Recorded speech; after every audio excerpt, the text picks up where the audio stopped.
This episode is supported by AnalystKit.com. Thousands of tried-and-true calculations mixed with AI to find you the best stocks in a single click. All right, so election season, it's heating up out there, isn't it? And the news cycle, it's a lot to take in, isn't it? And I don't know about you, but I always start to wonder, should my portfolio be reacting to all this? Should it be making changes based on who's ahead in the polls this week? So that's what we're diving into today, how elections really affect the market. And let me tell you, there are some surprises in store. We've got great material to work with today, excerpts from Fidelity and U.S. Bank, both digging into the historical data and getting insights from the experts. So we're going to try to separate myth from reality when it comes to elections and the market. You ready to bust some myths? Absolutely. Let's do it. Okay, so myth number one, that election years are inherently bad for the stock market. I mean, you hear that everywhere. You hear it all the time. But get this. Fidelity found that since 1950, the S&P 500 has actually seen an average return of 9.1% during election years. 9.1%. Yeah, 9.1%. Doesn't sound so bad, does it? No, not at all. But, you make a good point. It's an average. And it's super important to remember correlation doesn't equal causation. Just because something happens alongside something else doesn't mean one caused the other, right? And the stock market, thankfully, it tends to trend upwards over the long term, no matter who's in the White House. So this data point from Fidelity, it's more about busting that myth that elections equal a market downturn. Okay, that's good to know. I feel a little better already. But what about that other idea, the whole juice the economy thing? That the party in power tries to give the economy a boost right before an election, hoping to sway voters. I mean, that's got to have some kind of impact, doesn't it? I know, right? I'd be tempted to pull some levers if I were in that position. It makes for a good political thriller plot, for sure. But Fidelity's research, especially insights from their VP of Capital Markets Strategy, Anu Gagar, she suggests it doesn't really hold a ton of weight here in the U.S. Really? You're saying it's not as big a deal as we might think? That's what Gagar's saying. She points to the fact that developed markets like the U.S., we have those independent central banks and generally stronger, more robust systems in place than a lot of other places. So those politically driven economic swings, they just don't have the impact we might think they do. Fascinating. So if it's not all about the presidential election, where should we be focusing our attention? Who else should we be watching? This is where it gets really interesting. U.S. Bank really emphasizes that it's those down-ballot races, the ones for Congress, that can be just as, if not more important for investors than who's in the White House. I'll admit, it's easy to get totally fixated on the presidential race and kind of tune out all those other races with all the campaign ads and everything. What is it about those races that's so critical for investors? It comes down to the balance of power, really. The idea of a divided versus a unified government. See, a unified government where one party controls the presidency, A&D, both houses of Congress, that can make for a much smoother, potentially faster path to enacting their agenda. And that, of course, has ripple effects across different sectors and industries. But now, flip the script. Imagine a divided government where different parties control the White House and Congress. Well, that can often lead to gridlock. It's like that game of tug of war, each side pulling the rope in a different direction, and not much movement happens. Right, I can picture that. Exactly. So a unified government means potentially quicker policy changes. And a divided government, now that might mean more of a legislative standstill. Yeah, you could say that. And that actually brings up another really common investor instinct that we should probably talk about. You might be thinking, okay, so if this party wins and this particular industry tends to benefit from their policies, maybe I should, put some money into that industry. Oh, absolutely. Yeah. That's totally crossed my mind. Like if Party A wins, maybe I should go all in on tech stocks, or if it's Party B, maybe healthcare is the way to go.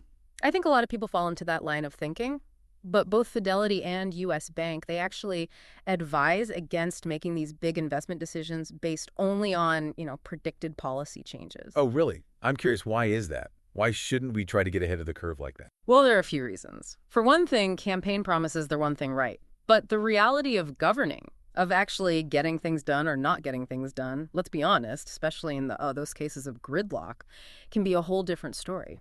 Right, those campaign speeches, they don't always translate into action on Capitol Hill. You got it.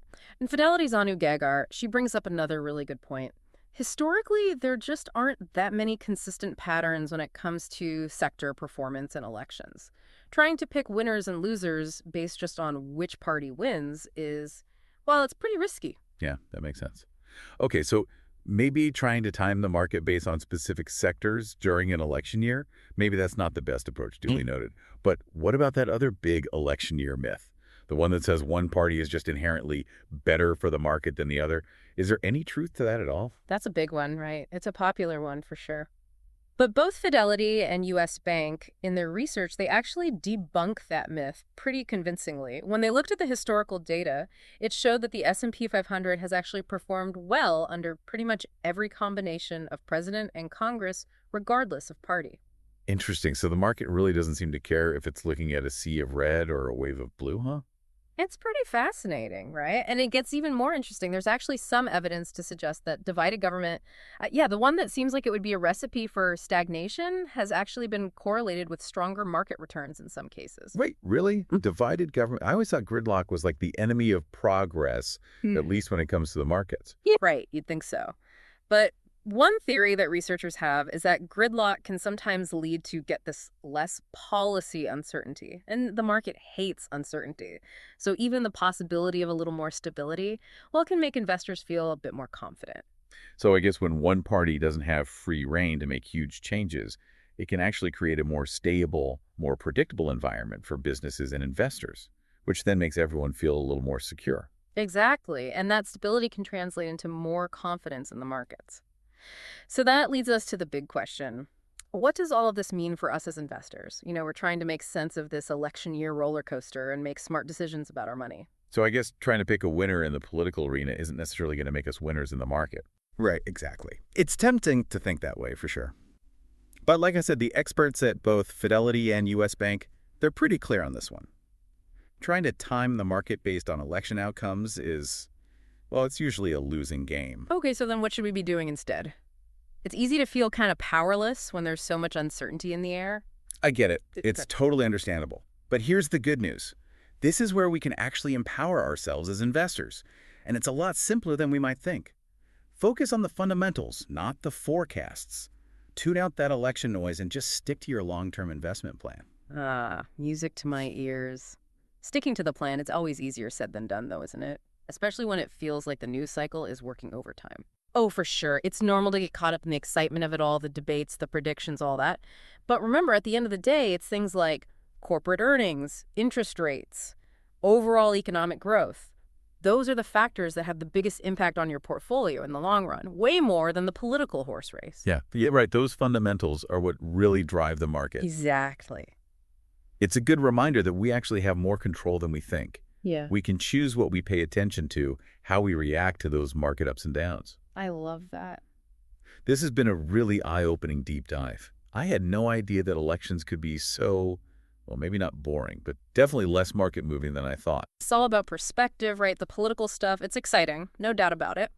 But when it comes to our investments, a calm and steady approach, that's what's going to serve us best. And those market fundamentals, they're our compass. They are a compass. I like that. So as we head into the thick of election season, I want to leave you with this. What are you going to focus on? The political pundits and all their predictions, or your own well-crafted financial plan?